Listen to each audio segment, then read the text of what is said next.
He said no one carved in Camphor anymore.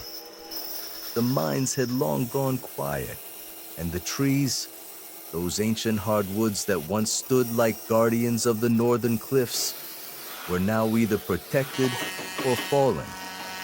But somewhere past the last turn of the rocky road, beyond the black cliffs that caught the morning fog like a net, a single hut still breathed smoke. And in that hut lived an old man named Khan. No one had seen him for years. Rumor said he had once carved for royalty, that his phoenixes had graced palace halls, and his hands knew the language of every grain and knot. But tragedy makes its own silence, and Khan had disappeared into it. Until now, a young documentary team, hearing whispers of the last carver of Camphor, came looking, not for a legend, but for a story. They didn't expect him to answer the door, but he did. Wrinkled face, hands like roots, eyes sharp as chisels. He didn't speak much.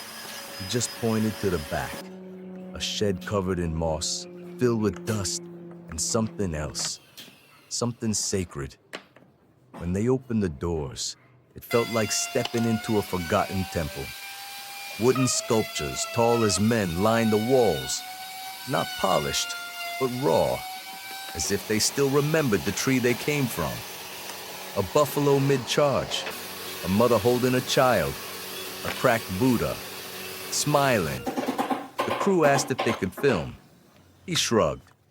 You can watch, but don't ask why. And with that, he began carving.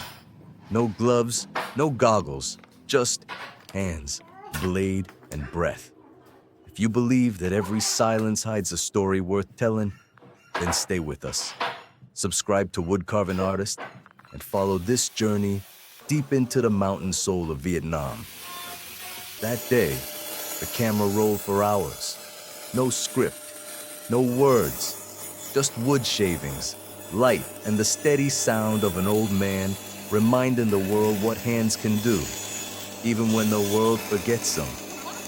He came the next morning, barefoot, holding a paper bag of dried sweet potatoes and wearing a blue school uniform 2 sizes too big.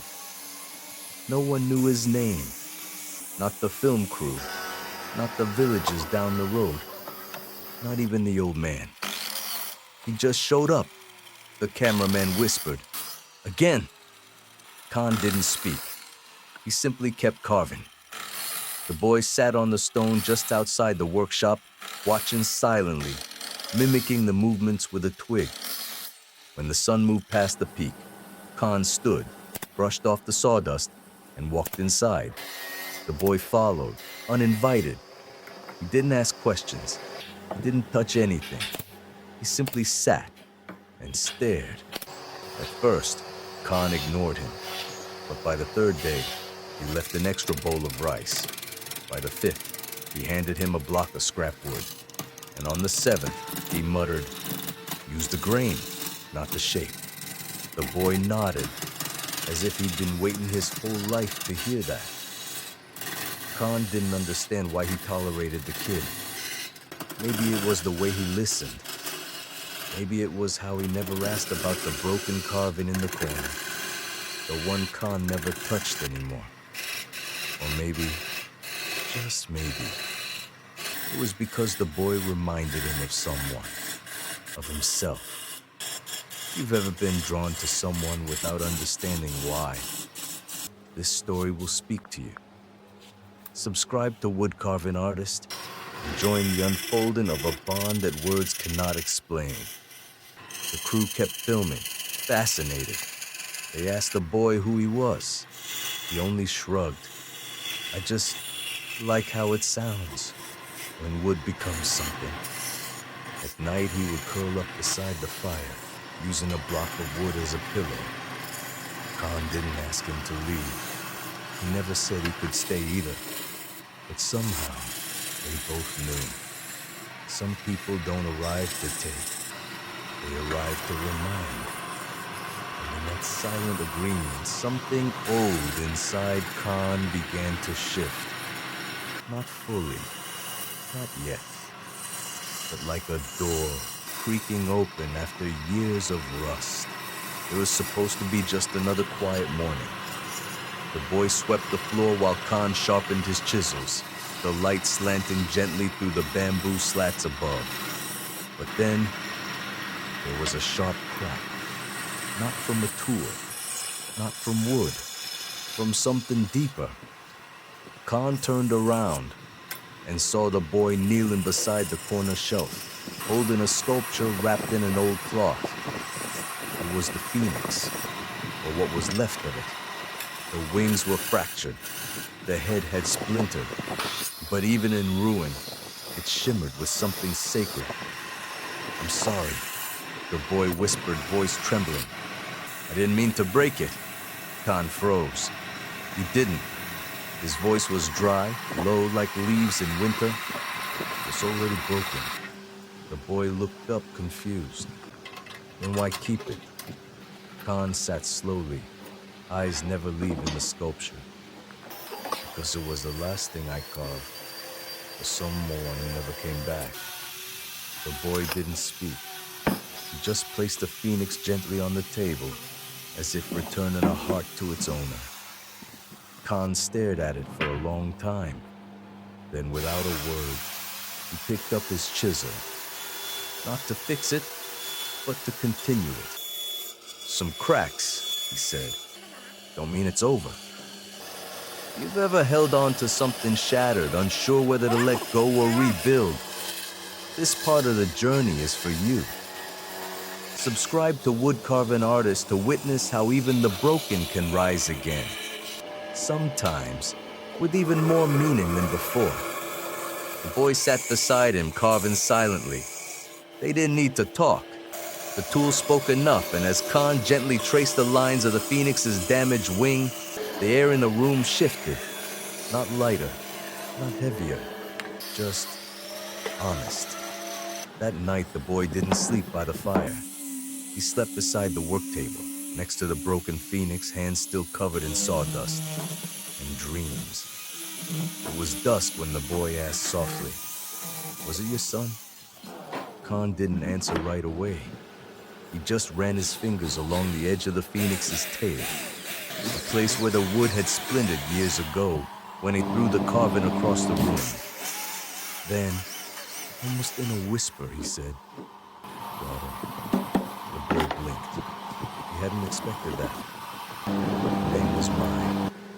She used to sit right there, just like you, always asking why I did things the way I did, why some curves should never be forced, why even fire can't bend a stubborn heart.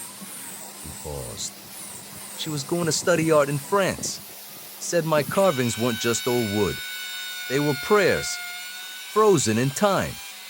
The boy didn't move, just listened. But I told her no. Told her to stay, to carve like me, to carry on the tradition. I thought I was protecting her, but really I was just afraid that she'd outgrow me. He took a breath, sharp like a chisel strike. We argued. She left, never came back. The boy looked at the phoenix again, and suddenly, the cracks looked different. Not like breaks, but scars, lines of a story still unfolding. Maybe, the boy said gently, she became something else, something even more beautiful. Khan smiled. It was faint, but real. She became my silence. If you've ever regretted the words you never said, or the hands you didn't hold tightly enough, this part is for you. Subscribe to Woodcarving Artist and walk with us through the grief that carves deeper than any blade, and the healing that follows when you let your scars breathe. That evening, they didn't carve. They sat outside, watching the sun melt behind the black cliffs. The air was thick with unspoken truths, but it wasn't heavy. It was sacred. And as the first stars appeared, Khan whispered, almost to himself, "Maybe." It's not too late to finish what we started. The next morning, the boy woke to the sound of slow, deliberate carving. Not the quick, rhythmic knocks from before. This was different. It was steady, almost ceremonial, like a prayer. He stepped into the shed and saw Khan standing before a block of jackfruit wood, thick, golden, unmarked. It hadn't been touched in years. Is it for someone? The boy asked. Khan didn't look away from the grain. Number, it's for her. He didn't need to say the name. The boy understood. My. What will it be? A shrine, Khan said, but not one you kneel at. One you listen to. The boy tilted his head. Like music? Khan gave the slightest nod. Like forgiveness. They spent days working on it. Khan carved the curves, the flow of wind around imaginary wings. The boy smoothed the surfaces, brushed the dust from every line. It wasn't rushed. It wasn't planned. It simply became. There were no deadlines, no designs, just intuition and memory. Every groove carried a story. Every dent held a lesson. See here? Khan pointed. The grain swirls. That means the tree once fought a storm. Does it make the wood weaker? The boy asked. No, Khan said. It makes it dance. If you've ever tried to rebuild something from brokenness, not to erase the pain, but to honor it, this part of the story is for you. Subscribe to Woodcarving Artist to witness the sacred rebirth of a craft not just made by hands, but by love that refused to stay buried. By the end of the week, a shape began to emerge. It wasn't a phoenix, it wasn't a Buddha. It wasn't anything that could be named in one word. It was a temple of movement, of stillness, of a man and a boy, carving their way back to something they both had lost. And as Khan stepped back to admire it under the fading light, he whispered, "She would have laughed at how crooked this is." The boy smiled. Maybe she'd say, "It's perfect." It was a Sunday afternoon when the first knock came. Not from the wind, not from the birds, but from the world. A black SUV parked awkwardly at the foothill. A man in polished shoes stepped out carrying a briefcase and wearing a face far too clean for this place. He called out, "Mr. Khan, my name is Daniel Min, from Global Art Visions." Khan didn't answer. He didn't move. He just kept carving. But the boy, curious, walked out and waved. Daniel smiled, stepped forward. I saw the photos online, the sculpture. People are talking. He pulled out a phone, showed dozens of reposts, comments. The soul in this piece is breathtaking. Where is this artist? Khan finally looked up, not at the screen, but at the boy. Did you post it? The boy looked nervous. Just one picture. I didn't think. You thought right, Daniel interrupted. This work deserves the world. Khan's jaw tightened. The world had its chance. Daniel blinked. We can feature you in Paris, New York, Tokyo. Just say yes. Khan stepped back. And then what? They hang it in a gallery, sip wine, and forget the hands that made it. Daniel hesitated. Number they remember. No, Khan said quietly. They consume. The boy stood between them, unsure what to say. Daniel tried again. Mr. Khan, this is a second chance. Don't throw it away. Khan looked at the sculpture. Still unfinished. Raw. Honest.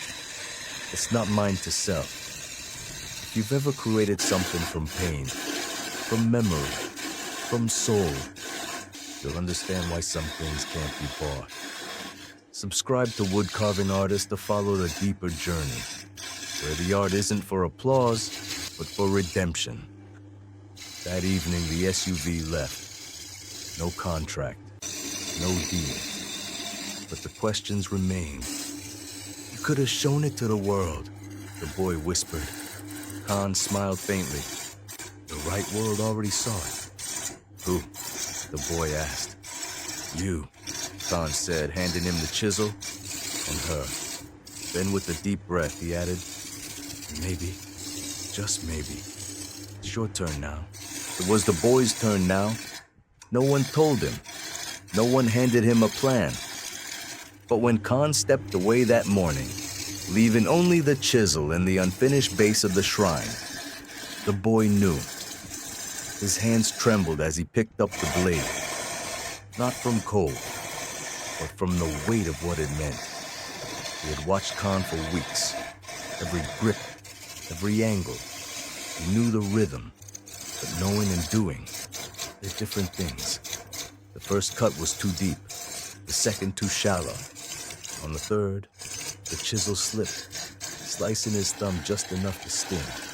He pulled back, face flushed with failure. Khan, sitting nearby, didn't say a word, just sipped his tea, watching, not judging, just present. The boy wanted to quit, to hand it back, to say, "I'm not ready." But instead, he stayed, cleaned the blade, took a breath and tried again. Slowly a curve began to form, not perfect, but alive. Each motion stripped away a little fear, a little doubt. And in that moment, with dust in the air and light catching the grain just right, something ignited. The boy didn't just carve, he felt. He wasn't copying Khan anymore. He was remembering from a place inside he didn't know existed. If you've ever stood on the edge of something that scared you, and stepped forward anyway, this part is yours. Subscribe to Wood Carving Artist to witness the fire that lives not in the hands, but in the heart that dares to begin. When he finally looked up, hours had passed. Khan walked over, studied the cut. Then, he did something the boy didn't expect. He nodded. "Not bad," he said softly. "Now clean it." The boy smiled.